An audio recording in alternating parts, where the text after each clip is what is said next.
नमस्कार। आपका वामिका अकेडमी पर स्वागत है। आपका कॉर्पोरेट अकाउंटिंग वाला जो पोर्शन चल रहा है, जो पार्ट चल रहा है, जिसमें इस चैनल यानी वामिका अकेडमी के माध्यम से 10 क्लासें कंप्लीट कर चुके हैं। तो आज का जो वीडियो है आपका 11 नंबर की क्लासेज है, यानी पार्ट के रूप में इसको स्टार्ट करेंगे। यानी कॉर्पोरेट अकाउंटिंग का ये लास्ट आपकी क्लास है। फिर इसके बाद में कॉर्पोरेट अकाउंटिंग के रिगार्डिंग कराधान नियोजन, निगम कर नियोजन और टैक्सेशन का किस प्रकार से प्रावधान किया गया उसके बारे में बात करेंगे। उसमें आपके 2-3 वीडियो बनेंगे, वो इसी प्लेलिस्ट में उसको शामिल रखेंगे। और इसके अलावा मैंने अकाउंटेंसी के अंतर्गत डिवेंचर के रिगार्डिंग किस प्रकार से डिवेंचर का इशू किया जाता है और किस प्रकार से उनका शोधन किया जाता है, जो भी प्रोविजन है कंपनी एक्ट 2013 के रिगार्डिंग, वो भी इसी प्लेलिस्ट में उसको शामिल करेंगे। अकाउंटेंसी के अंतर्गत प्लेलिस्ट में वो वीडियो रहेंगे और साथ में कॉर्पोरेट अकाउंटिंग प्लेलिस्ट के अंतर्गत भी आपको वो डिवेंचर वाले वीडियो मिल जाएंगे। ठीक है, आज का चैप्टर स्टार्ट करेंगे। इन फ्रेंड्स, आपका चैप्टर रहेगा reconstruction holding and subsidy company के बारे में बात करेंगे। यानी कंपनी का रिकंस्ट्रक्शन यानी पुनर्निर्माण कैसे किया जाता है, क्यों किया जाता है, होल्डिंग कंपनी क्या होती है, सब्सिडी कंपनी क्या होती है, उसके बारे में बात करेंगे। और जैसा कि फ्रेंड्स आप सभी को पता है कि मेरे द्वारा यानी वामिका अकेडमी के माध्यम से जेबीएनएल जूनियर अकाउंटेंट भर्ती परीक्षा 2026 के रिगार्डिंग राजस्थान में ऐसा यूट्यूब चैनल है, राजस्थान नहीं इंडिया में ऐसा यूट्यूब चैनल है जो गरीब विद्यार्थी है उनके हितार्थ ये फ्री ऑफ कॉस्ट बैचेज चलाया जा रहा है, जिसमें आपसे किसी भी प्रकार से 1 रुपये का भी मैं रिकवरी नहीं करूंगा। यानी सब कुछ आपको फ्री में मिलेगा। आपको पीडीएफ फ्री में मिलेंगे, एमसीक्यूज फ्री में मिलेंगे, यूट्यूब पे क्लासेस फ्री में मिलेगी, डाउट क्लासेस फ्री में मिलेगी, साथ में एमसीक्यूज सीरीज स्टार्ट करेंगे। जैसे आपका चैप्टर सॉरी आपका सब्जेक्ट कंप्लीट होते ही एमसीक्यू सीरीज स्टार्ट कर देंगे, स्टार्ट सितंबर में। सब कुछ आपको फ्री में मिलेगा, आपको 1 रुपया देने की जरूरत नहीं है। और आप मेरे पे बिलीव करके आप इस जो यूट्यूब चैनल पे जो क्लासेस चल रही है, पीडीएफ है, नोट्स है, एमसीक्यूज है, उनका जरूर अध्ययन करें। अगर आप प्रॉपर्ली 3 महीने इन पीडीएफ से, नोट्स से, क्लासों से अगर स्टडी करेंगे रेगुलर, तो आपका मैं दावा कर सकता हूँ कि आपका इस भर्ती परीक्षा में सिलेक्शन आसानी से हो जाएगा। चयन आप अपना सुनिश्चित कर सकते हैं। आपको अन्य कोचिंग में अन्य बुक्स को तलाशने की, सर्चिंग करने की कोई आवश्यकता नहीं रहेगी। तो आप मेरे ऊपर बिलीव रखें। और मैंने ऑलरेडी 120+ क्लासेस कंप्लीट करवा चुका हूँ, यानी 60% से अब आपका कोर्स कंप्लीट हो चुका है। जल्दी जो रिमेनिंग आपका 40% कोर्स है वो जल्दी पूरा कर लेंगे। एंड कॉर्पोरेट अकाउंटिंग में आज आपका आज 8 अगस्त 2026 हो चुका है, तो मेरा टारगेट है कि 9 या 10 अगस्त तक कॉर्पोरेट अकाउंटिंग कंप्लीट कर लेंगे। और उसके बाद में आपका इनकम टैक्स कंप्लीट कर लेंगे। यानी इनकम टैक्स में 2025 वाला पढ़ाऊंगा आपको, 1961 वाला की जहाँ आवश्यकता पड़ेगी वहीं बात करेंगे, लेटेस्ट इनकम टैक्स एक्ट के बारे में बात करेंगे। और फिर उसके बाद में आपका जो रिमेनिंग सब्जेक्ट कॉस्टिंग है, एफएम है, कंप्यूटराइज अकाउंटिंग है, ठीक है, और उसके अलावा कंपनी लॉ है उसके बारे में, और जो भी उसके अलावा जो भी लॉज है वो एक्स्ट्रा 5-7 चैप्टर और पढ़ लेंगे। फिर आपका सिलेबस कंप्लीट हो जाएगा। और फिर सिलेबस कंप्लीट होते होते ही आपको हम इसको सीरीज स्टार्ट करेंगे। यानी रोजाना आपकी डेली क्लासेज रहेगी जब तक आपका एग्जाम कंडक्ट होगा तब तक। और एग्जाम की संभावना मान के चलो आप आपको अक्टूबर के हिसाब से तैयारी करनी है। हालांकि एग्जाम नवंबर में होना चाहिए मेरे हिसाब से, बट कोई जरूरी नहीं, सरकार का और बिजली बोर्ड कभी भी एग्जाम करवा सकता है। तो आपको प्रिपेयर होकर, यानी बिल्कुल आपको प्रिपेयर होना है कि एग्जाम आपका मिड अक्टूबर या लास्ट अक्टूबर में होना प्रस्तावित है। इस प्रकार से आपको तैयारी करनी है। हालांकि डेट अभी अनाउंसमेंट नहीं हुई है, जल्दी आपका 10-15 दिन में डेट अनाउंसमेंट हो जाएगी। और ऑनलाइन एप्लीकेशन के बारे में आप सबको पता है, विज्ञापन आ चुका है। 5 अगस्त से लेकर 25 के 2026 तक आपको मिड नाइट तक ऑनलाइन आवेदन करना है। तो जो भी इंस्ट्रक्शन फॉर्म में आपको दे रखे हैं उसी हिसाब से आप फॉर्म फिलअप करें, गलती नहीं करें। बाद में आपको गलती से किसी प्रकार से सुधार रेक्टिफिकेशन करने का मौका आपको नहीं मिलेगा। अनावश्यक थोड़ी सी जल्दबाजी में आपका करियर खराब हो सकता है। तो इस फॉर्म भरते समय आपको विशेष रूप से जो भी डायरेक्शन दे रखे हैं नोटिफिकेशन में, उसके अकॉर्डिंग फॉर्म फिलअप करना है, ठीक है। और जो भी इसके रिगार्डिंग आपको जो भी कोई क्यूरीज हो तो मुझे कमेंट करके जरूर बता देना। जैसा कि स्कूल पट्टी पर मेरा नंबर देख रहे हैं, मेरा नाम Ramjilal Meena, assistant accounts officer grade +2 में राजपत्रित ऑफिसर हूँ, ठीक है। मैं इस जॉब में ऑलरेडी 10 साल पहले से हूँ। तो आपको किसी प्रकार से क्यूरीज हो, कोई भी न्यूज़ पूछना हो, कोई अपडेट पूछना हो, सिलेबस के रिगार्डिंग पूछना हो, किस प्रकार से स्ट्रेटेजी बनानी है तैयारी के रिगार्डिंग, एक्सेट्रा जो भी बुक्स है, पार्ट ए है वो चाहे आपका पार्ट बी हो, मुझे आप बेझिझक कभी भी कॉल कर सकते हैं, मैसेज कर सकते हैं। आपको कोई दिक्कत वाली बात नहीं है। सिर्फ एक रात को छोड़ के आप दिन में मुझे कभी भी कॉल कर सकते हैं, ठीक है फ्रेंड्स। और एक क्लासें मैंने प्ले लिस्ट बना रखी है, और इसी वीडियो के यानी प्रत्येक वीडियो के डिस्क्रिप्शन में मैं टेलीग्राम चैनल का, व्हाट्सएप ग्रुप का लिंक पिन करता हूँ। पहले आपको उन दोनों को ज्वाइन जरूर करना है, ताकि जो भी क्लास आएगी, जो भी पीडीएफ आएगा, जो भी एक्सेट्रा जो भी आपको अपडेट मिलेगा वो टेलीग्राम चैनल या व्हाट्सएप ग्रुप के माध्यम, दोनों के माध्यम से मिलता रहेगा। तो आप टेलीग्राम चैनल तो आपको जरूर ज्वाइन करना है, व्हाट्सएप ग्रुप आपके लिए ऑप्शनल है। तो मैंने वीडियो को डिस्क्रिप्शन में लिंक दे रखा है, वो जाके आपको ज्वाइन करें। और इसके अलावा जो भी ऑलरेडी आपके 4 सब्जेक्ट कंप्लीट हो चुके हैं, अकाउंटेंसी कंप्लीट है लगभग, और जो भी 2-4 चैप्टर और रहे हैं उनको जल्दी पूरा कर लेंगे, लगभग कंप्लीट है। जीएसटी आपकी पूरी कंप्लीट करवा चुका हूँ। ऑडिट आपका कंप्लीट है, cost and management audit complete है, कॉर्पोरेट अकाउंटेंट की कॉर्पोरेट अकाउंटिंग या निगम लेखांकन की 2-3 क्लासेस और बनेंगी, वो जल्द पूरा कर लेंगे।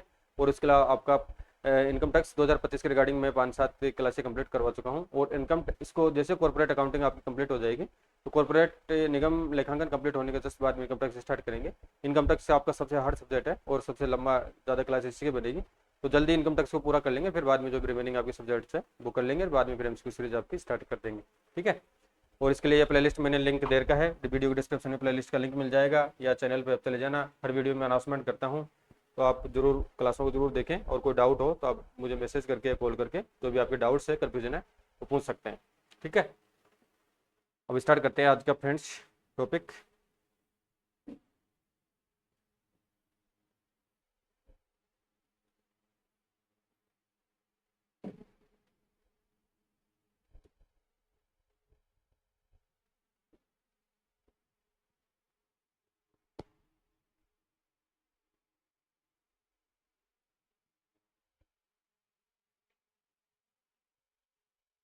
फ्रेंड्स, जो आपकी लास्ट क्लास थी यानी जे पार्ट था, 10वें नंबर की क्लास थी, उसमें कंपनियों के एकीकरण के बारे में बात की थी, विलियन के विलियन यानी मर्जर के बारे में बात की थी, इसके एकीकरण के प्रकार, एकीकरण के जो ऑब्जेक्ट्स होते हैं, विलय की प्रकृति, क्रय के प्रकृति में क्या अंतर है, क्रय प्रतिफल क्या होता है, एकीकरण की लेखांकन प्रोसेस क्या होती है, किस प्रकार से एंट्रियां क्रेता की पुस्तकों में, विक्रेता की पुस्तकों में किस प्रकार से लेखांकन की प्रोसेस अपनाई जाएगी, उसके बारे में अपन लास्ट क्लास में डिटेल से बात कर चुके हैं। अब यहाँ से स्टार्ट करेंगे फ्रेंड्स, यानी कंपनी का पुनर्निर्माण के बारे में बात करेंगे। पहले रिकंस्ट्रक्शन ऑफ कंपनी क्या होता है, यानी इसका निर्माण दो प्रकार से किया जाता है, एक तो होता है बाह्य पुनर्निर्माण और एक होता है आंतरिक पुनर्निर्माण। फिर इसके बाद में एकीकरण, संविलियन और पुनर्निर्माण में अंतर के बारे में बात करेंगे। होल्डिंग कंपनी क्या होती है, सब्सिडरी कंपनी क्या होती है, इनको किस प्रकार से छूट मिलती है, क्या क्या फायदा होता है, ठीक है, एक्सेट्रा तमाम पॉइंट्स के बारे में डिटेल से बात करेंगे। और जो भी साथी चैनल पर नए चैनल को जरूर सब्सक्राइब करें, ताकि आपको राजस्थान का यानी भारत का ऐसा यूट्यूब चैनल है जो जूनियर अकाउंटेंट भर्ती परीक्षा जेवीएनएल की 2026 की फ्री ऑफ कॉस्ट तैयारी करवा रहा है, तो ये मौका आपके लिए, इसको चूक नहीं जाना आपको। तो कंपनी का पुनर्निर्माण के बारे में बात करते हैं। अब कंपनी का पुनर्निर्माण, पहले इसका मीनिंग देखते हैं, पहले बेसिकली बात कर लेते हैं यहाँ पे पुनर्निर्माण होता क्या है। जैसा कि कई कंपनियां ऐसे होती है जो लगातार घाटे में चली जाती है, बीमारू रहती है, या उनका अति पूंजीकरण हो जाता है, ठीक है, तो इस कारण से उस कंपनी का पुनर्स्ट्रक्चर किया जाता है, पुनर्निर्माण किया जाता है, पूंजी में कटौती की जाती है, या जो भी वो बीमारू चल रही है, जो भी उसकी कमियां उसको दूर करने का कार्य किया जाता है, वही एक तरीके से कंपनी का पुनर्निर्माण कहलाता है, अगर सादे मीनिंग के रूप में देखें। अब इसका देखते हैं अर्थ। तो पुनर्निर्माण का आशय है किसी कंपनी के पुनर्निर्माण के लिए अपनाई जाने वाली प्रक्रिया से है, जब किसी कंपनी को लगातार हानि होने के कारण, क्या यानी कंटिन्यूस रूप से उसको अगर लॉसेज हो रहा हो, हानि हो रही हो, हानि होने के कारण उसकी हानियां बहुत बड़ी मात्रा में एकत्रित हो जाती है यानी कलेक्टेड हो जाती है, अथवा कंपनी वित्तीय कठिनाइयों का सामना कर रही हो, यानी उसके पास प्रॉपर्ली कंपनी को ऑपरेटिंग करने के लिए फंड नहीं हो, फंड अवेलेबल नहीं हो, अथवा अति पूंजीकृत हो, ओवर एक तरह से कैपिटलाइज कंपनी हो, उसके पुनर्निर्माण की आवश्यकता होती है। तो कंपनी का पुनर्निर्माण निम्नलिखित दो प्रकार से होता है। किस प्रकार से होता है, एक तो एक्सटर्नल रिकंस्ट्रक्शन, एक होता है इंटरनल रिकंस्ट्रक्शन। ठीक है, अब इनके बारे में अपन डिटेल से बात करते हैं। पहले बात करते हैं एक्सटर्नल रिकंस्ट्रक्शन के बारे में। तो बाह्य पुनर्निर्माण, इसके बारे में बात करेंगे फ्रेंड्स, बाह्य पुनर्निर्माण एंड एक्सटर्नल रिकंस्ट्रक्शन।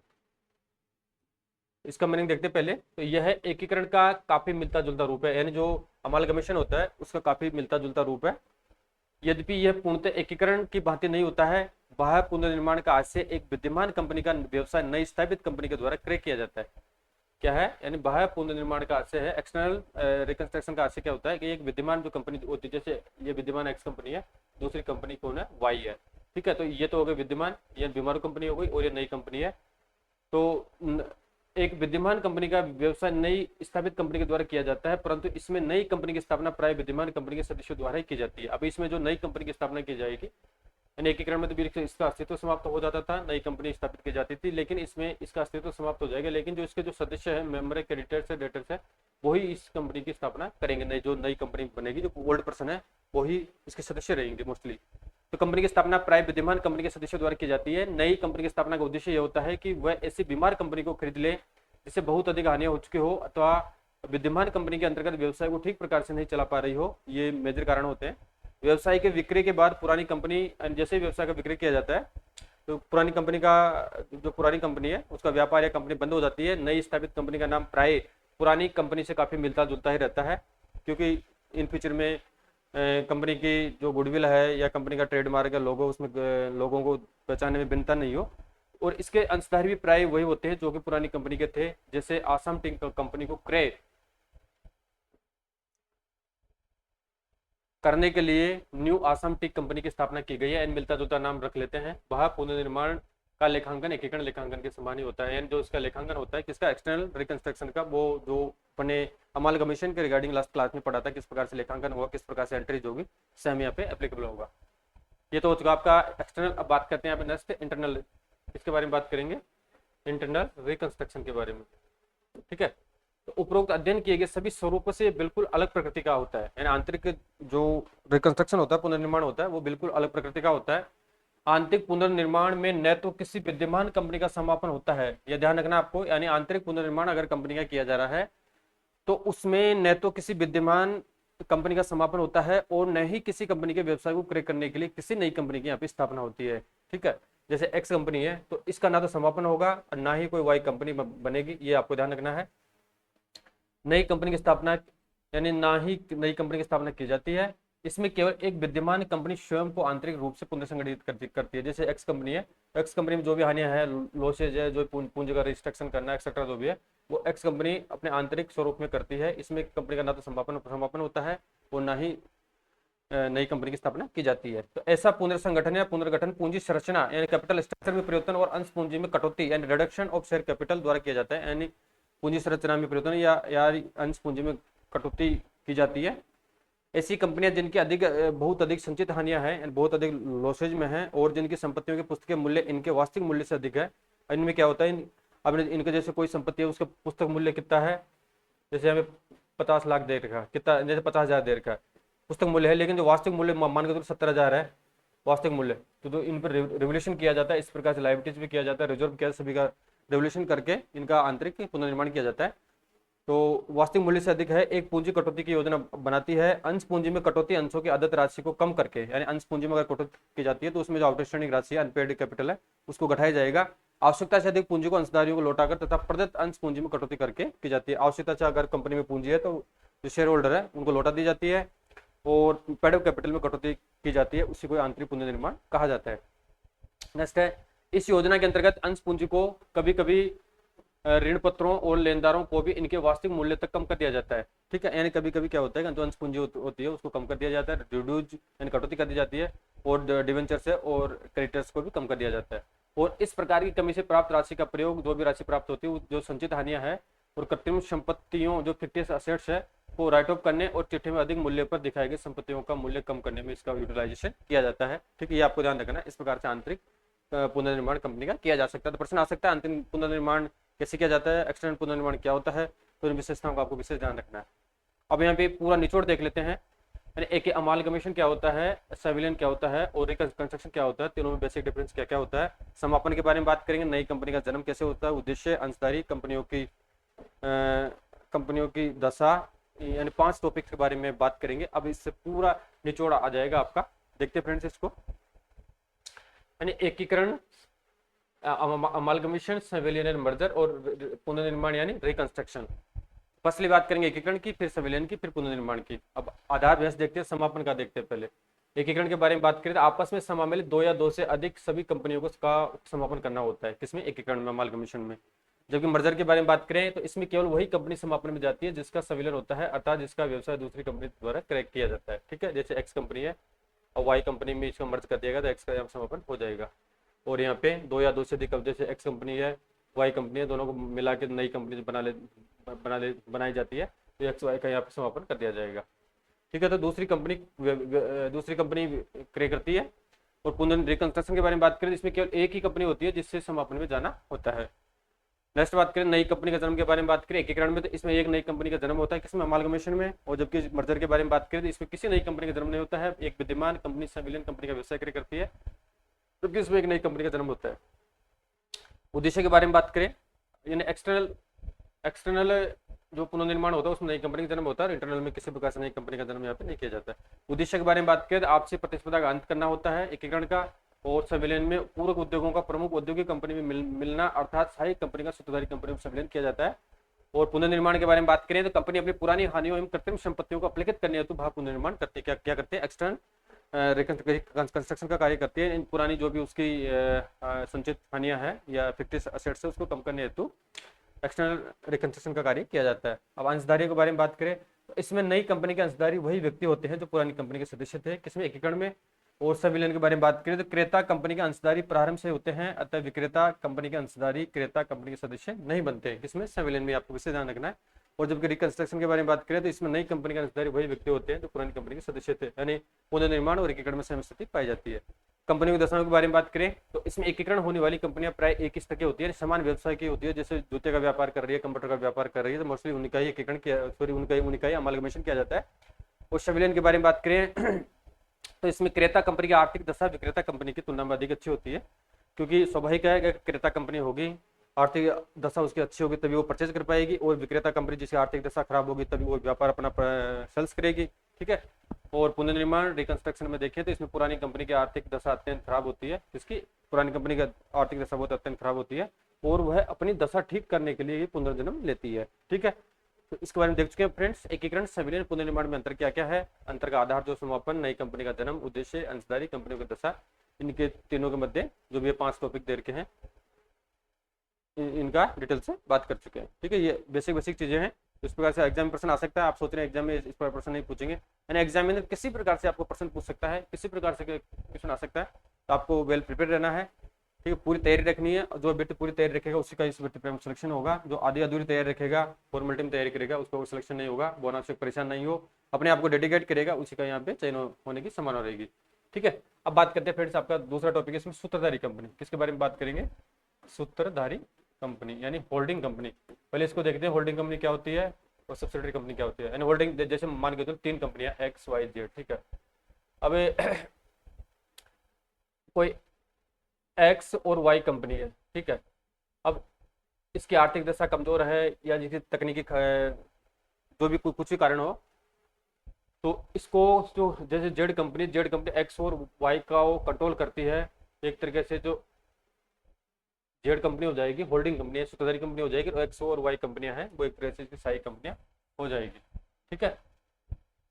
अब इसको पहले इसकी मीनिंग देखते हैं। सूत्रधारी कंपनी क्या होती है? ये सूत्रधारी कंपनी अथवा नियंत्रक कंपनी, यानी इसको कंट्रोलर कंपनी भी कहा जाता है। तो सूत्रधारी कंपनी अथवा नियंत्रक कंपनी अथवा धारक कंपनी, इसको 3 नामों से जाना जाता है, नियंत्रक, सूत्रधारी और धारक कंपनी का मतलब एक ऐसी कंपनी से है जो किसी अन्य कंपनी की समता अंश पूंजी क्या है, इक्विटी शेयर कैपिटल के आधे से अधिक अंश हो, यानी आधे से अधिक। जैसे कोई एक्स कंपनी है और वाई कंपनी है, तो वाई सूत्रधारी कंपनी है, एक्स सब्सिडियरी कंपनी है। तो वाई सूत्रधारी कंपनी कब बनेगी? जब उसके इक्विटी शेयर है उनका आधे से अधिक वो उनको होल्डिंग रखती है और या उनके पास में अधिकार है, तभी वाई कंपनी होल्डिंग कंपनी कहलाएगी। तो आधे से अधिक अंशों का धारक है। सूत्रधारी कंपनी बनने का अधिकार प्राय तब मिलता है जब वह दूसरी कंपनी का आधे से अधिक अथवा समता अंश क्रय कर लेती है। जिस कंपनी के अंश सूत्रधारी कंपनी द्वारा क्रय किए जाते हैं उसे सहायक कंपनी कहा जाता है। जैसे एक्स कंपनी है, अगर वाई कंपनी उसको परचेज करते हैं, आधे से अधिक समता अंशों को क्रय करती है, तो वो एक्स कंपनी तो रह जाएगी सहायक कंपनी, और वाई कंपनी हो जाएगी होल्डिंग सूत्रधारी या धारक कंपनी या नियंत्रक कंपनी। ठीक है। तो जिस कंपनी का अंश सूत्रधारी कंपनी द्वारा क्रय किए जाते हैं उसे सहायक कंपनी कहा जाता है। ऐसी दशा में सहायक कंपनी का अस्तित्व समाप्त नहीं होता है, बल्कि वो पहले की तरह कार्य करती है, यानी अंश क्रय करने के बाद भी इसका अस्तित्व बना रहता है, क्योंकि व्यापार चलता रहता है, लेकिन उसका जो कंट्रोलिंग कार्य है होल्डिंग कंपनी द्वारा किया जाता है। क्योंकि अन्य कंपनी अर्थात सूत्रधारी कंपनी द्वारा इसके नियंत्रण का अधिकार प्राप्त कर लेने पर सहायक कंपनी का समापन यहाँ पे नहीं होता है, परंतु सहायक कंपनी की नीतियां सूत्रधारी कंपनियां निर्धारित करती है। जो भी रूल्स रेगुलेशन बनाना है, जो प्रशासनिक निर्णय लेने हैं, नीतिगत निर्णय लेने हैं, तकनीकी निर्णय लेने हैं, ठीक है, एक्सेट्रा जो भी निर्णय लेने हैं वो सूत्रधारी कंपनी द्वारा निर्णय लिए जाएंगे। अब ये इंपोर्टेंट है, ये सेक्शन ध्यान रखना आपको। भारतीय कंपनी अधिनियम 2013 कौन सा है? यानी कंपनी एक्ट 2013 की धारा 246(2), धारा क्लोज 46 एंड धारा 246 के अनुसार एक कंपनी को दूसरी कंपनी की सूत्रधारी कंपनी तभी माना जाएगा जबकि यह दूसरी कंपनी उसकी सहायक कंपनी हो। ठीक है। इसमें से धारा में बता रखा है। जबकि भारतीय कंपनी अधिनियम 2013 की धारा, भारतीय कंपनी अधिनियम 2013 की धारा कौन सी? धारा 2 क्लोज 87 धारा 287 के अनुसार एक कंपनी अन्य कंपनी की सहायक कंपनी होगी यदि। अब एक कंपनी अन्य कंपनी की सहायक कंपनी कब होगी? क्या कंडीशन है? वह अन्य कंपनी इसके संचालन मंडल के गठन पर नियंत्रण रखती है। ठीक है। और वह अन्य कंपनी प्रथम वर्णित कंपनी का आधे से अधिक मताधिकारों पर नियंत्रण रखती है, जैसे बात कर चुके हैं। आधे से अधिक शेयर होल्डर सभी इक्विटी शेयर उसके पास में होने चाहिए, तभी वो सूत्रधारी कंपनी कहलाएगी। या जो सहायक कंपनी है उसका आधे से अधिक जो इक्विटी शेयर है वो किसी सूत्रधारी कंपनी द्वारा कंट्रोल किए जा रहे हैं, तो एक तरह से जो कंपनी है वो सहायक कंपनी रहेगी। यदि प्रथम वर्णित कंपनी आधे से अधिक मताधिकारों पर नियंत्रण रखती है, यदि प्रथम कंपनी विद्यमान कंपनी है जिसमें इन इस अधिनियम के पूर्व निर्गमित पूर्वाधिकार अंशों के धारकों के मताधिकार समता धारकों के समान है, अथवा इसके अलावा प्रथम वर्णित कंपनी की समता पूंजी के अतिरिक्त अंकित मूल्य के आधे से अधिक की स्वामी है, यदि प्रथम कंपनी कोई अन्य कंपनी अथवा ये कंपनी किसी अन्य ऐसी कंपनी की सहायक है जो किसी अन्य कंपनी की भी सहायक हो। ठीक है, तो जो ये कंडीशन धारा 287 में बता रखी है। अब उदाहरण के लिए बात करते हैं, उदाहरण जिसको समझ लेते हैं। जैसे उदाहरण के लिए एक कंपनी, एक कौन है, एक कंपनी लिमिटेड ने बी कंपनी लिमिटेड के 60% क्षमता अंश क्रय कर लिए। किसने? यानी एक कंपनी लिमिटेड ने किसके? बी कंपनी लिमिटेड के 60% क्षमता अंश पे क्रय कर लिए। तो ये तो हो गई आपकी सहायक कंपनी। कौन हो गई? सहायक कंपनी। और ये हो गई आपकी होल्डिंग कंपनी ए। तो ऐसी स्थिति में ए कंपनी को सूत्रधारी कंपनी तथा बी कंपनी को यहाँ पे सहायक कंपनी माना जाएगा। एक अन्य उदाहरण और देखें, जैसे एक्स लिमिटेड की वाई लिमिटेड सहायक कंपनी है। ठीक है, वाई लिमिटेड सहायक कंपनी है और वाई लिमिटेड की सी लिमिटेड सहायक कंपनी है, तो सी लिमिटेड भी एक्स लिमिटेड की भी सहायक कंपनी मानी जाएगी। यानी इसके कहने का तात्पर्य यह है, जैसे एक्स वाई जेड 3 कंपनियां हैं, अब ये होल्डिंग कंपनी हो गई। कौन हो गई? वाई कंपनी होल्डिंग कंपनी हो गई। अब यहाँ पे ये इसकी सहायक कंपनी है, लेकिन जो एक्स कंपनी है उसकी जेड कंपनी भी एक तरीके से सहायक कंपनी है।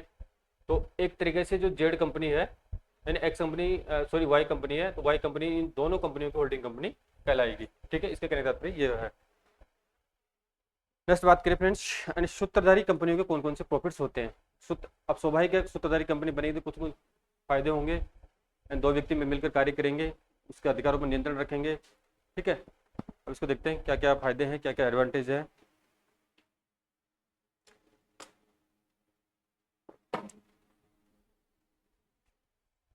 यानी सूत्रधारी या नियंत्रण कंपनियों के लाभ, एडवांटेज। एकीकरण या संविलियन की योजना में एक से अधिक कंपनियों का अस्तित्व समाप्त हो जाता है, क्योंकि एकीकरण मर्जर में अस्तित्व समाप्त हो जाता है, जबकि सूत्रधारी कंपनी संयोजन योजना में सहायक कंपनियों का अस्तित्व समाप्त नहीं होता है। ये कंपनी अपनी व्यापारिक ख्याति में क्षेत्रीय स्थिति का लाभ उठाती रहती है। एक तो सबसे बड़ा फायदा ये हो गया। दूसरा फायदा है व्यावसायिक प्रतिस्पर्धा को समाप्त करने में सहायता मिलती है। इसमें जो व्यावसायिक प्रतिस्पर्धा होती है, कॉम्पिटिशन होता है, और उसको समाप्त करने में सहायता मिलती है, क्योंकि यहाँ पे दूसरी कंपनी से एचआर प्राप्त हो जाता है, पैसा प्राप्त हो जाता है। इसके अलावा जो टेक्नोलॉजी वो प्राप्त हो जाती है। इससे कच्चे माल एवं निर्मित माल के मूल्य को नियंत्रण करने में सुविधा होती है। इसके अलावा प्रत्येक संस्था का व्यापारिक परिणाम एवं उसकी आर्थिक स्थिति का स्पष्ट ज्ञान उससे उसके प्रत्येक वित्तीय प्रलेखों से भी हो सकता है, क्योंकि जो प्रत्येक संस्था है उसका पता लग जाएगा कि एक्स कंपनी ने सहायक कंपनी का कितना प्रॉफिट हुआ है, होल्डिंग कंपनी का कितना प्रॉफिट है, बैलेंस शीट क्या दिखा रही है, पेंडल क्या दिखा रहा है, फाइनेंशियल स्टेटमेंट क्या शो कर रहे हैं, ये सभी चीज़ें इनका पता लग जाता है। और इसके अलावा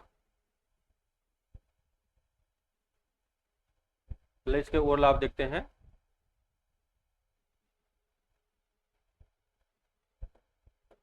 यानी सूत्रधारी कंपनी सहायक कंपनी के अंशों को बेचकर सहायक कंपनी के प्रबंधन नियंत्रण स्वयं से मुक्त कर सकती है। इसका कहने का मतलब यह है, यानी जो सूत्रधारी कंपनी है वो सब्सिडरी कंपनी के अंशों को बेचकर सहायक कंपनी के प्रबंध एवं नियंत्रण से स्वयं को मुक्त भी कर सकती है। अगर उन्हें बेच देती है तो वो उसको कंट्रोल करने का कोई उसके पास कोई राइट्स या लायबिलिटी नहीं रहती है। नेक्स्ट है, सूत्रधारी कंपनी के साथ संलग्न हो जाने पर मुद्रा बाजार में सहायक कंपनियों की आर्थिक सुदृढ़ता एवं साख बढ़ती है। अब स्वाभाविक है, बड़ी कंपनी के साथ में कोई छोटी कंपनी मर्ज होगी या सहायक कंपनी बन जाएगी तो उसे भी छोटी कंपनी को फायदा होगा और उसकी गुडविल भी बनेगी। ठीक है, तो इस प्रकार से सबसे बड़ा फायदा आर्थिक सुदृढ़ता एवं उसकी मार्केट में गुडविल बनती है। नेक्स्ट बात करते हैं फ्रेंड्स, यहाँ पे सूत्रधारी कंपनी के पुस्तकों में सहायक कंपनी से प्राप्त लाभांश बोनस अंश को लेकर किस प्रकार से किया जाएगा। अब स्वाभाविक है कि सूत्रधारी कंपनी में सहायक कंपनी मिलेगी, तो जो सहायक कंपनी है उसमें जो उसका जो लाभांश है, उसका पेंडल का शेष है, फाइनेंशियल स्टेटमेंट है, बैलेंस शीट है, बोनस अंश है, उसका लेखा किस प्रकार से सूत्रधारी कंपनियों की लेखा पुस्तकों में होगा। इस संबंध में दो दशाएं हो सकती है, दो कंडीशन हो सकती है। एक तो हो सकती है प्रथम लाभांश प्राप्ति, दूसरा बोनस अंश प्राप्ति, जो निम्न प्रकार है। पहले बात करेंगे लाभांश प्राप्ति पर, प्रॉफिट शेयरिंग पर। लाभांश प्राप्ति पर तो सहायक कंपनी के अंश अधिग्रहण की तिथि के पश्चात, यानी जो भी सहायक कंपनी के जो अंश है एक्वाजिशन की तिथि के पश्चात सूत्रधारी कंपनी को सहायक कंपनी से प्राप्त हुआ लाभांश यदि अंश अधिग्रहण के पश्चात के सहायक कंपनी के लाभों में से प्राप्त हुआ है, यानी अंश अधिग्रहण के पश्चात सहायक कंपनी के लाभों में से प्राप्त हुआ है, तो लाभांश की संपूर्ण राशि सूत्रधारी कंपनी के लिए आयगत प्राप्ति होती है। क्या होती है? यानी एक तरह से रेवेन्यू रिसिप्ट होती है। इसके लिए निम्न प्रविष्टि की जाती है। अब एंट्री हो जाएगी इसकी bank account debit to dividend account, यानी प्राप्त लाभांश की संपूर्ण राशि से या लाभांश की आय का ट्रांसफर कर देंगे किसमें? पेंडल में, तो dividend account debit to statement of profit and losses account. ठीक है, और यहाँ पे अगर हानि होती है उसकी तो विपरीत हो जाएगी। सहायक कंपनी के अंश अधिग्रहण की तिथि के पश्चात सूत्रधारी कंपनी को सहायक कंपनी से प्राप्त हुए लाभांश की संपूर्ण राशि जब सहायक कंपनी का अंश अधिग्रहण करने की तिथि के पूर्व, यानी वहां पे पश्चात है, यहाँ पे क्या है, पूर्व के लाभों में से प्राप्त हुई है, तो सूत्रधारी कंपनी के लिए पूंजीगत प्राप्ति होगी। अगर पूर्व होगा तो ये कैपिटल रिसिप्ट हो जाएगी, और बाद में होता है तो एक तरह से आपके रेवेन्यू रिसिप्ट हो जाएगी। आपको विशेष ध्यान रखना है फ्रेंड्स। इसके लिए क्या प्रविष्टि होगी, एंट्री होगी इसकी bank account debit to investment in share shop, जो भी कंपनी का नाम है, जो एक्स लिमिटेड है, एक्स लिमिटेड आ जाएगा। उपरोक्त प्रविष्टि से विनियोग खाते में पहले से दिखाई हुई विनियोग की लागत सूत्रधारी कंपनी से प्राप्त लाभांश की राशि से कम हो जाएगी। ये तो लाभांश प्राप्ति के बारे में बात हो चुकी है। बात करते हैं नेक्स्ट बोनस अंशों की प्राप्ति के रिगार्डिंग। किसके रिगार्डिंग बात करेंगे फ्रेंड, बोनस अंशों की प्राप्ति के रिगार्डिंग। बोनस अंश, जब किसी कंपनी के पास अवितरित लाभ यानी अनडिवाइडेड जो प्रॉफिट्स होते हैं, रिजर्व होते हैं, पर्याप्त मात्रा में संचित हो जाते हैं, तो वह कंपनी अपने लाभों का पूंजीकरण कर अपने अंशधारियों को बोनस अंश निर्गमित कर देती है। जो आर्थिक रूप से सुदृढ़ कंपनी होती है, अब वो प्रॉफिट का डिस्ट्रीब्यूशन करने के बाद में कुछ हिस्सा अपने पास रख लेती है, या उसके बाद रिजर्व हो जाते हैं, तो यानी अवितरित लाभ एवं संचय पर्याप्त मात्रा में उसके पास हो जाते हैं, तो कंपनी अपने लाभों का पूंजीकरण यानी कैपिटलाइजेशन कर अपने अंशधारियों को बोनस अंश निर्गमित कर सकती है। क्या कर सकती है, इनके बदले में बोनस अंश जारी कर देती है। चूंकि सूत्रधारी कंपनी भी बोनस अंश निर्गमित करने वाली सहायक कंपनी की अंशधारी है, अतः उसे भी सहायक कंपनी से बोनस अंश प्राप्त होते हैं। बोनस अंश प्राप्त होने से सूत्रधारी कंपनी द्वारा धारित सहायक कंपनी के अंशों की संख्या में भी वृद्धि हो जाती है, स्वाभाविक है, अंशों में वृद्धि होगी। परंतु बोनस अंश निःशुल्क प्राप्त होने के कारण, अब यहाँ पे कंडीशन है, अगर बोनस अंश निःशुल्क यानी फ्री में प्राप्त होते हैं होने के कारण सहायक कंपनी के अंशों में विनियोग की लागत में कोई परिवर्तन यहाँ पे नहीं होता है। अगर फ्री में प्राप्त होगा तो स्वाभाविक विनियोग की लागत में कोई परिवर्तन, चेंजिंग नहीं होगा। सहायक कंपनी से बोनस अंशों की प्राप्ति के लिए सूत्रधारी कंपनी की पुस्तकों में कोई यहाँ पे जरूरत प्रविष्टि करने की कोई आवश्यकता नहीं होगी, अगर फ्री में प्राप्त होता है तो। परंतु सहायक कंपनी के अंशों में विनियोग खाते के अंशों की संख्या के कॉलम में अंशों की संख्या बढ़ाने की सम्राट प्रविष्टि यहाँ पे की जाती है, क्योंकि अब अंशों की संख्या है, अंश बढ़ेंगे, फ्री में प्राप्त हो रहे हैं, एंट्री तो यहाँ पे नहीं होगी, लेकिन जो अंशों की संख्या बढ़ाने वाली टेबल है तो वहाँ पे एक तरह से स्मरणार्थ एंट्री करना जरूरी होता है। ठीक है, अब बात करते हैं सूत्रधारी कंपनी में सहायक कंपनियों के एकीकृत वित्तीय विवरण क्या होते हैं, यानी इनके इंटीग्रेटेड फाइनेंशियल स्टेटमेंट क्या होते हैं। ये इंपॉर्टेंट है, बहुत ही महत्वपूर्ण है, इसमें प्रश्न आएगा आपका। यानी जो सहायक कंपनियां होती है और सूत्रधारी कंपनियां होती है, जो उनका जो स्टेटमेंट है उनको एकीकृत रूप से प्रस्तुत करना अनिवार्य होता है। तो किसके पास, कंपनी रजिस्ट्रार के पास में। अब इसको देखते हैं, यानी सूत्रधारी कंपनी में सहायक कंपनियों के एकीकृत वित्तीय विवरण, इंटीग्रेटेड फाइनेंशियल स्टेटमेंट, किसके, एक तो होल्डिंग कंपनी के और एक सब्सिडरी कंपनी के। तो कानून क्या कर रहा है, यानी कंपनी अधिनियम 2013 की धारा कौन सी है, धारा आपको किसे ध्यान रखनी है, धारा 129 एंड धारा 129 की उपधारा 3 में प्रावधान है कि किसी कंपनी की एक अथवा एक से अधिक सहायक कंपनियां होने पर कंपनी को एकीकृत विवरण पत्र तैयार करना पड़ता है, एकीकृत फाइनेंशियल स्टेटमेंट विवरण तैयार करना पड़ता है। अगर सहायक कंपनियां या होल्डिंग कंपनियां एक से अधिक हो तो एकीकृत वित्तीय विवरण कंपनी अधिनियम की 2013 की किस प्रारूप में तैयार करना है, यानी कंपनी अगर 2013 की अनुसूची किसमें, शेड्यूल 3 में, किसमें, अनुसूची 3 में, ये ध्यान रखना है। कंपनी अधिनियम 2013 की अनुसूची 3 यानी 3 में दिए गए प्रारूपों एवं निर्देशों के अनुसार होनी चाहिए। धारा 129 की उपधारा 4 में प्रावधान है कि एकीकृत वित्तीय विवरणों में एकीकृत चिट्ठा है, एकीकृत लाभ हानि विवरण है तथा एकीकृत रोकड़ प्रभाव यानी कैश फ्लो स्टेटमेंट के साथ संबंधित टिप्पणियां भी देना अनिवार्य है तथा संबंधित लेखा मानकों की तुलना करना यहाँ पे आवश्यक होती है। तो विशेष ध्यान रखना, इस पर प्रश्न आ सकता है एकीकृत वित्तीय विवरणों में कौन कौन से स्टेटमेंट शामिल किए जाते हैं। एक तो आपका बैलेंस शीट हो जाएगा, एक फाइनेंशियल स्टेटमेंट हो जाएगा, और आपका कैश फ्लो स्टेटमेंट हो जाएगा, क्या हो जाएगा, रोकड़ प्रभाव विवरण शामिल हो जाएगा। ये आपको विशेष ध्यान रखना है, ये आ सकता है एग्जाम में। नेक्स्ट है कंपनी अधिनियम 2013 की धारा 129 की उपधारा 3 एवं 4 के प्रावधान अंतर्राष्ट्रीय परंपराओं की समान ही है। भारतीय एवं अंतर्राष्ट्रीय लेखा मानकों में किसी कंपनी की एक या एक से अधिक सहायक कंपनियां होने पर तैयार किए जाने वाले एकीकृत वित्तीय विवरणों में संबंधित कंपनी की सहायक कंपनियों एवं संयुक्त साहसों से संबंधित वित्तीय सूचनाओं को उनसे संबंधित लेखा मानकों के अनुसार दर्शाया जाना भी आवश्यक होता है।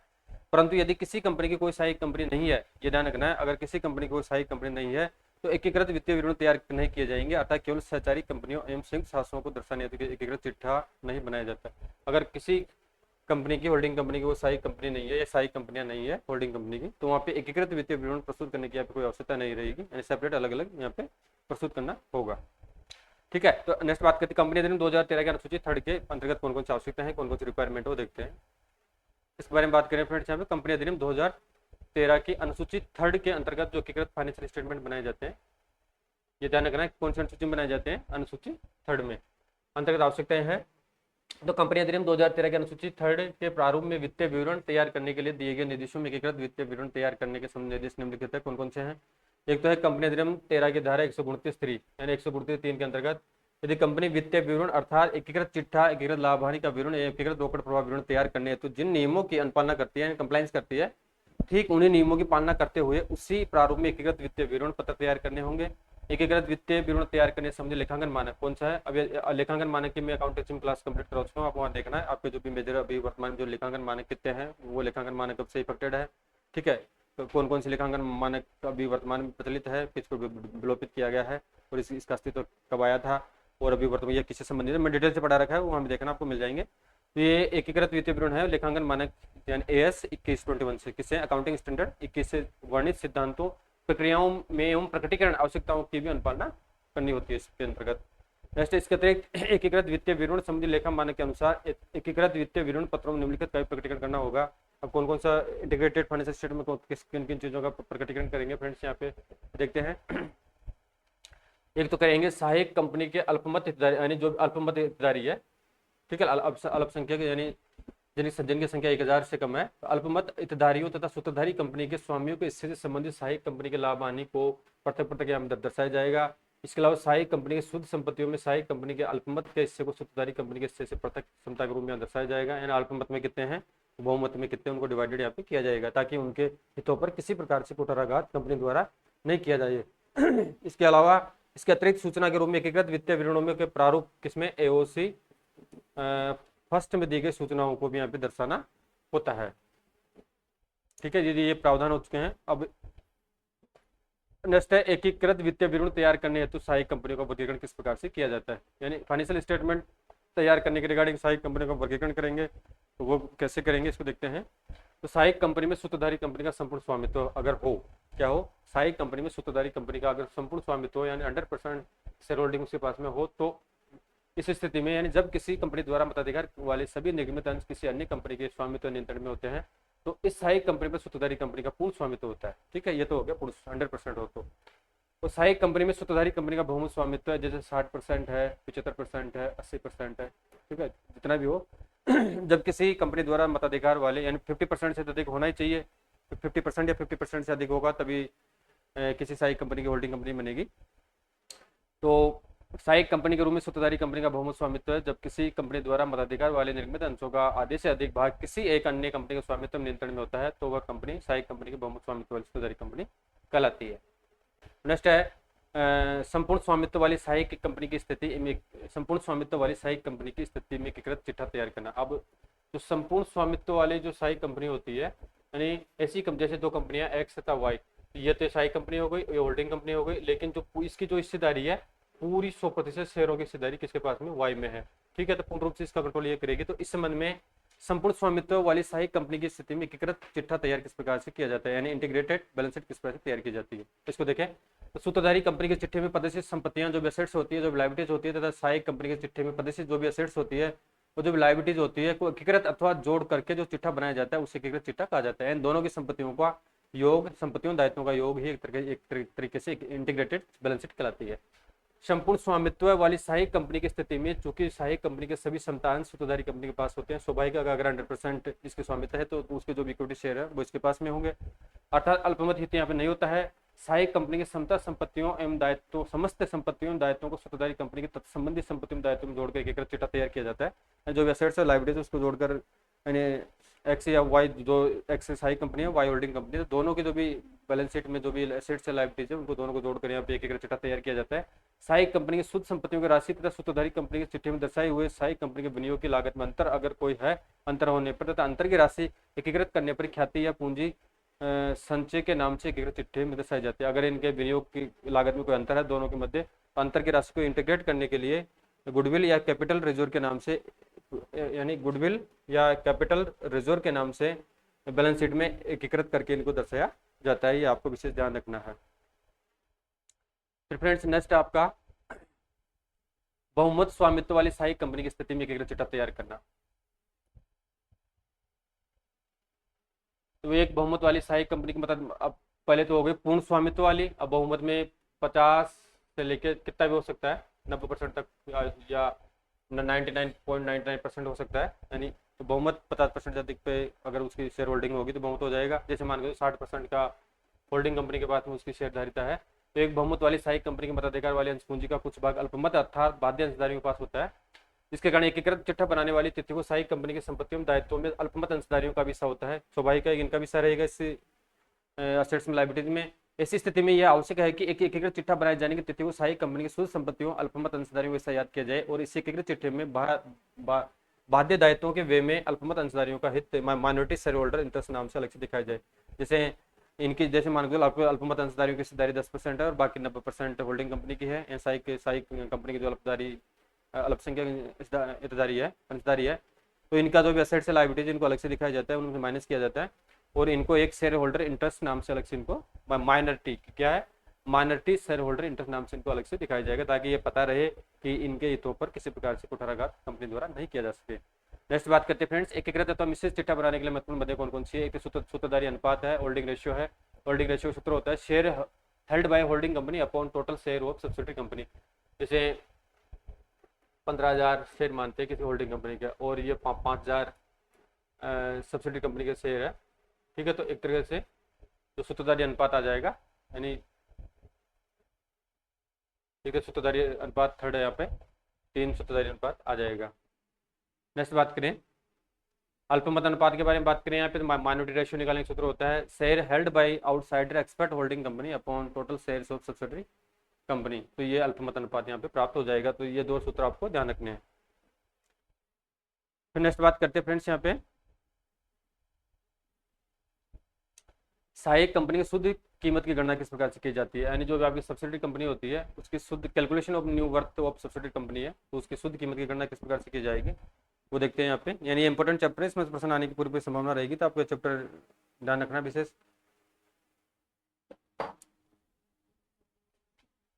सहायक कंपनी शुद्ध कंपनी की कीमत की गणना है, तो सूत्रधारी कंपनी द्वारा सहायक कंपनी के अंशों को क्रय करने की तिथि तक उसकी शुद्ध कीमत की गणना निम्न प्रकार की जाती है। अब किस प्रकार से की जाएगी, तो इसमें क्या जोड़ना है क्या घटाना है।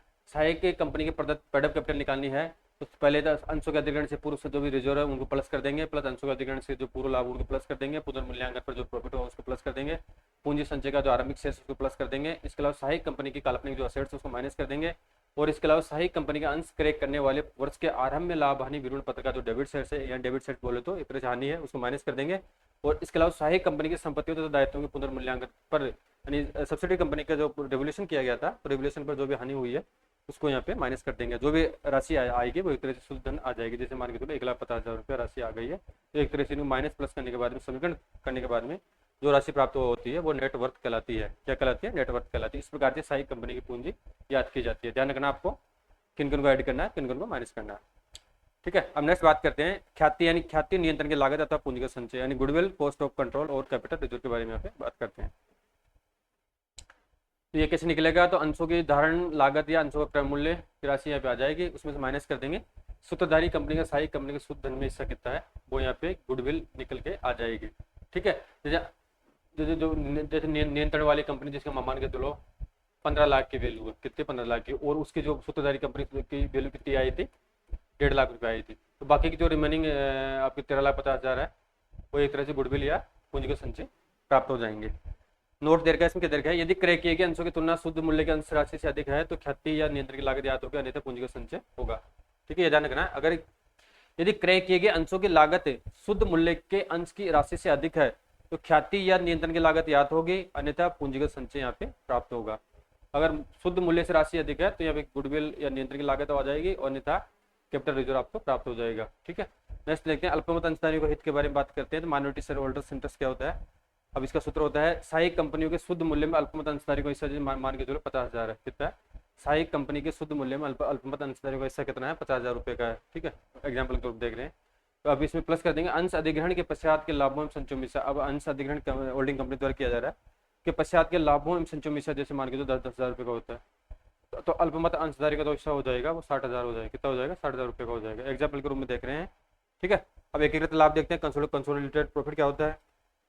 तो कंसोलिडेटेड प्रॉफिट निकालने का सूत्र होता है यानी सूत्रधारी कंपनी का लाभ यानी अधिग्रहण के पूर्व तथा अधिग्रहण के पश्चात दोनों देख रहे हैं यहाँ पे, तो जो भी राशि है वो यहाँ पे आ जाएगी। इसमें प्लस कर देंगे सहायक कंपनी के अंश अधिग्रहण के पश्चात की अवधि के लाभ में सूत्रधारी कंपनी का जो हिस्सा है वो सूत्रधारी कंपनी का हिस्सा यहाँ पे आ जाएगा, और इसमें से माइनस कर देंगे नए वसूला हुआ लाभ, यानी जो भी नॉन रिकवरेबल प्रॉफिट्स है उसको माइनस कर देंगे, तो जो भी राशि आएगी वो इंटीग्रेटेड प्रॉफिट हो जाएगी। क्या हो जाएगी? इंटीग्रेटेड प्रॉफिट यहाँ पे हो जाएगी। एकीकृत आयगत संचय या सामान्य संचय, पूंजीगत संचय के बारे में बात करेंगे। यानी इंटीग्रेटेड आपका जो रेवेन्यू रिजर्व होता है और इसके अलावा जनरल रिजर्व होता है और कैपिटल रिजर्व होता है, वो एकीकृत संचय निकालना है तो कैसे निकालेंगे? सूत्रधारी कंपनी के संचय या अधिग्रहण के पूर्व तथा पश्चात जो भी राशि आ जाएगी इसमें प्लस कर देंगे। सहायक कंपनी का अंश अधिग्रहण के पश्चात की अवधि के संचयों में सूत्रधारी कंपनी का हिस्सा कितना है वो यहाँ पे आ जाएगा, तो इससे आपका इंटीग्रेटेड संचय प्राप्त हो जाएगा। क्या हो जाएगा? इंटीग्रेटेड संचय यहाँ पे प्राप्त हो जाएगा। ठीक है, तो आप समझो आज का होगा। फिर बात करते हैं नेक्स्ट एकीकृत लाभ हानि विवरण तैयार करना। यानी एकीकृत जो बैलेंस शीट के बारे में ऊपर बात कर चुके हैं, अब बात करेंगे एकीकृत लाभ हानि विवरण तैयार करना। यानी इंटीग्रेटेड फाइनेंशियल स्टेटमेंट, यानी इंटीग्रेटेड फाइनेंशियल स्टेटमेंट में आपका बैलेंस शीट आता है, पेंडल आता है और कैश फ्लो स्टेटमेंट आता है। तीन चीज आती है, विशेष ध्यान रखना आपको, एग्जाम इस प्रकार प्रश्न आ सकता है। कंपनी अधिनियम 2013 की जो धारा दे रखी है अनुसूचित 3 के अकॉर्डिंग तीन चीजें तैयार करनी होती है। अब एकीकृत लाभ हानि विवरण तैयार किस प्रकार से किया जाएगा? सबसे पहले सूत्रधारी कंपनी और सहायक कंपनी अर्थात दोनों कंपनियों के अलग अलग लाभ हानि के विवरणों के आधार पर एकीकृत लाभ हानि खाता तैयार करके सूत्रधारी कंपनी के अंशधारियों को वार्षिक साधारण सभा में प्रस्तुत किया जाता है। क्या किया जाता है? यानी सूत्रधारी कंपनी और सहायक कंपनी अर्थात दोनों कंपनियों के अलग अलग लाभ हानि के विवरणों के आधार पर एकीकृत लाभ हानि खाता तैयार किया जाएगा। इन दोनों सब्सिडरी का और होल्डिंग का इनको जोड़ दिया जाएगा जो भी लाभ हानि है। सूत्रधारी कंपनी का अंशधारियों की वार्षिक साधारण सभा में इसको प्रस्तुत करेंगे, जब भी जनरल मीटिंग होगी उसमें प्रस्तुत किया जाएगा। एकीकृत लाभ हानि के विवरण में दोनों कंपनियों को आई एम वे के मदों की राशियों का जोड़कर दर्शाया जाता है, परंतु एकीकृत लाभ हानि का विवरण तैयार करते समय उन समस्त आई एम वे को हटा देना चाहिए जो कि अंतर कंपनी व्यवहारों के कारण उत्पन्न हुई हो। यानी इंटरनल कंपनी का अंतर व्यवहार जो भी हुआ है उसके कारण अगर जो प्राप्त हुई हो तो उसको माइनस कर देना चाहिए। अतः एकीकृत लाभ हानि के विवरण में उक्त दोनों कंपनियों के मध्य हुए निम्न पारस्परिक व्यवहारों को हटा देते हैं। अब जो पारस्परिक व्यवहार कौन कौन से होते हैं वो देख लेते हैं। जो परस्पर मदें सहायक कंपनी के लाभ हानि के विवरण में व्यय के रूप में दिखाई गई क्या है? एंड जो परस्पर मदें सहायक कंपनी के लाभ हानि के विवरण में व्यय के रूप एक्सपेंसेस के रूप में दिखाई गई है तथा सूत्रधारी कंपनी के लाभ हानि में विवरण आय के रूप में दिखाया गया। किसके रूप में? यानी इसमें आय होना चाहिए और सहायक कंपनी में व्यय होना चाहिए। ठीक है, तो इन मदों को माइनस कर लेंगे क्योंकि इनका प्रभाव समाप्त हो जाता है। जो परस्पर मदें सूत्रधारी कंपनी के लाभ हानि के विवरण में व्यय के रूप में दिखाई गई है तथा सहायक कंपनी के लाभ हानि के विवरण में आय के रूप में दिखाई गई है, उनको यहाँ पे इनका समायोजन कर लेंगे। क्या कर लेंगे? इनका समायोजन यहाँ पे कर लेंगे। उपरोक्त दो समायोजनों के अतिरिक्त निम्नलिखित समायोजन और करने होते हैं। अब कौन कौन से समायोजन करने होते हैं? एक तो होता है सहायक कंपनी के अंश अधिग्रहण से पूर्व के लाभ में सूत्रधारी कंपनी का जितना हिस्सा है, किसका? यानी सूत्रधारी कंपनी का जितना हिस्सा है उस रकम से एकीकृत लाभ हानि को डेबिट किया जाएगा, इंटीग्रेटेड पेंडल अकाउंट को डेबिट किया जाएगा, पूंजीगत संचय खाते को क्रेडिट कर दिया जाएगा। अधिग्रहण से पूर्व की सहायक कंपनी की हानि के लिए विपरीत पुष्टि यहाँ पे की जाएगी। अधिग्रहण से पूर्व की सहायक कंपनी की हानि के लिए यहाँ पे विपरीत पुष्टि हो जाएगी। क्या हो जाएगी? यानी लाभ में तो एंट्री हो जाएगी आपकी, यानी एकीकृत लाभ हानि को डेबिट किया जाएगा और पूंजीगत संचय खाते को क्रेडिट किया जाएगा। अगर यहाँ पे हानि होती है तो लाभ हानि खाते को सीआर किया जाएगा और संचय खाते को यहाँ पे डेबिट कर दिया जाएगा। इस प्रकार से विपरीत पुष्टि हो जाएगी। नेक्स्ट है सहायक कंपनी के लाभ या अधिग्रहण के पूर्व प्लस अधिग्रहण के पश्चात में अल्पमत अंशधारियों को जितना हिस्सा होता है उस रकम से एकीकृत लाभ हानि खाते के विवरण में अल्पमत अंशधारियों के हिस्सों को घटा देते हैं। सहायक कंपनी की हानि की स्थिति में इसकी विपरीत पुष्टि कर दी जाती है। ठीक है, यानी हिस्सों को यहाँ पे घटा देंगे अल्पमत अंशधारियों को जो भी हिस्सा है। इसके अलावा सहायक कंपनी व सूत्रधारी कंपनी के मध्य माल का यदि परस्पर क्रय विक्रय हुआ, यानी सहायक कंपनी और सूत्रधारी कंपनी के मध्य माल का अगर परस्पर विक्रय हो रहा है तो परस्पर व्यवहार होने के कारण एकीकृत लाभ हानि का विवरण बनाते समय एक तरफ क्रय में दूसरी तरफ विक्रय में से घटा देते हैं। जैसे मान के चलो इसने 50,000 रुपये का विक्रय एक्स को किया और दूसरी कंपनी 50,000 रुपये का विक्रय वाई को किया। अब इसे 50,000 इसे लेने हैं, 50,000 इसको देने हैं, 50,000 इसे लेने हैं, इसको देने हैं, जिसके तरह से प्रभाव समाप्त हो जाता है तो यहाँ पे इनको घटा दिया जाता है। नेक्स्ट है उपरोक्त वर्णित परस्पर माल का क्रय विक्रय होने के कारण संभव है इस माल में से कुछ बिना बिका माल किसी एक कंपनी के पास स्टॉक में सम्मिलित भी हो सकता है, यानी अन्य सोल्ड स्टॉक भी हो सकता है। अतः उसमें शामिल नए वसूल हुए लाभ की राशि एकीकृत लाभ हानि खाते को डेबिट तथा स्टॉक संचय खाते में क्रेडिट किया जाता है। यानी जो भी माल अनसोल्ड है उसमें जो भी राशि वसूल नहीं हुई है, शामिल नए वसूल हुए लाभ की राशि integrated profit and loss account में डेबिट तथा स्टॉक रिजर्व अकाउंट में यहाँ पे क्रेडिट कर दिया जाएगा। सूत्रधारी कंपनी को सहायक कंपनी से अथवा सहायक कंपनी को सूत्रधारी कंपनी से, यानी दोनों को ऋण पत्रों पर ब्याज या अन्य कोई अगर आय प्राप्त होती है दोनों कंपनियों को, यानी सब्सिडरी कंपनी को और होल्डिंग कंपनी को अगर डिबेंचर के रिगार्डिंग कोई रेवेन्यू प्राप्त होता है, आय प्राप्त होता है तो प्राप्तकर्ता कंपनी ने उसे अपने लाभ हानि खाते में क्रेडिट तथा भुगतानकर्ता कंपनी ने डेबिट किया हुआ हो तो उक्त मद को एकीकृत लाभ हानि खाता बनाते समय दोनों पक्षों से हटा देते हैं। ठीक है, अब स्वाभाविक है एक ने डेबिट किया है एक ने क्रेडिट किया है। जब P&L अकाउंट बनाएंगे उस प्रभाव को समाप्त करने हेतु यहाँ पे जब इंटीग्रेटेड फाइनेंशियल स्टेटमेंट बनाया जाता है तो उस समय दोनों पक्षों से इस मद को हटा दिया जाएगा। ठीक है फ्रेंड्स, आपका जो चैप्टर कंप्लीट हो चुका है। तो आज इस वीडियो के माध्यम से बहुत ही इंपॉर्टेंट चैप्टर है जिसमें फसली बात की थी अपन ने कि सूत्रधारी कंपनी क्या होती है, इसके अलावा सूत्रधारी कंपनियों के कौन कौन से लाभ है, और सूत्रधारी कंपनी की पुस्तकों में सहायक कंपनी से प्राप्त लाभांश बोनस अंशों का लेखा किस प्रकार से किया जाता है, प्राप्ति आधार पर, लाभ प्राप्ति आधार पर, बोनस अंशों की प्राप्ति के आधार पर। इसके अलावा सूत्रधारी कंपनी सहायक कंपनियों के वित्तीय विवरण क्या होते हैं कंपनी के 2013 के अनुसार, एकीकृत वित्तीय विवरण तैयार करने तो सहायक कंपनी का वर्गीकरण किस प्रकार से किया जाता है, संपूर्ण स्वामित्व में बहुमत में कंपनी अधिनियम 13 के अनुसूचित 3 के अंतर्गत जो भी आवश्यकता है वो क्या होती है, एकीकृत अथवा मिश्रित चिट्ठा बनाने के लिए महत्वपूर्ण मदें कौन कौन सी है, और जो सूत्र दे रखे हैं एकीकृत लाभ हानि विवरण किस प्रकार से तैयार किया जाता है, एकीकृत लाभ हानि चिट्ठा बैलेंस शीट किस प्रकार से तैयार की जाती है, उसके बारे में इस वीडियो के माध्यम से डिटेल से चर्चा कर चुके हैं। आपका ये कॉर्पोरेट अकाउंटिंग वाला यानी 15-11 क्लासेस तो ये है, उसके अलावा डिवेंचर की आपकी 5-6 क्लासें हैं, तो 16-17 क्लासें आपकी कॉर्पोरेट अकाउंटिंग कंप्लीट हो चुकी है। अब इसमें निगमीय कर नियोजन के बारे में बात करेंगे, अंतर्राष्ट्रीय कर नियोजन और निगमीय कर नियोजन की 4-5 क्लासें बनेंगी, उसके बारे में बात करेंगे हम नेक्स्ट क्लासों में। जल्दी आपका कॉर्पोरेट अकाउंटिंग कंप्लीट हो जाएगा, फिर आपका इनकम टैक्स स्टार्ट करेंगे 2025 से, यानी सबसे ज़्यादा डिमांड इनकम टैक्स के भी मार्केट में हो रही है, तो इनकम टैक्स को जल्दी स्टार्ट कर देंगे। ठीक है, और आपको किसी प्रकार की क्वेरीज हो तो कमेंट जरूर करके बताएं। Thank you.